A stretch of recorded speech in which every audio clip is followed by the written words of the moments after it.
Hi guys, magandang buhay! Kamusta po?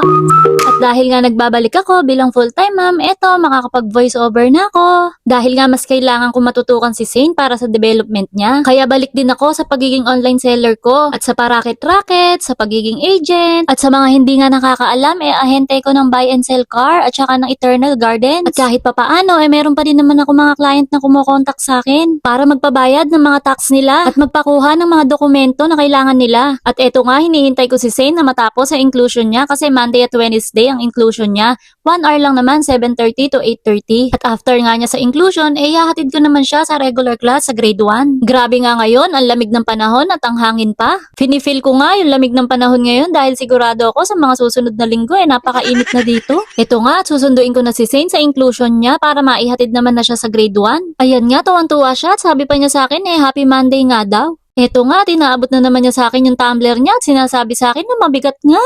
Ayaw na ayaw nga niya nagbubuhat kahit na ano. Napakahinihin kumilos at napakabagal maglakad kaya sinasabi ko sa kanya dalian niya. Naihatid ko na nga siya sa room niya at eto pauwi na ako. 12:00 pa naman ang uwian niya kaya susunduin na lang namin siya mamaya. Pag uwi ko naman sa bahay ang gagawin ko na hahatiin ko na yung mga graham bar na ginawa ko at babalutin na. Yun lang guys. Bye!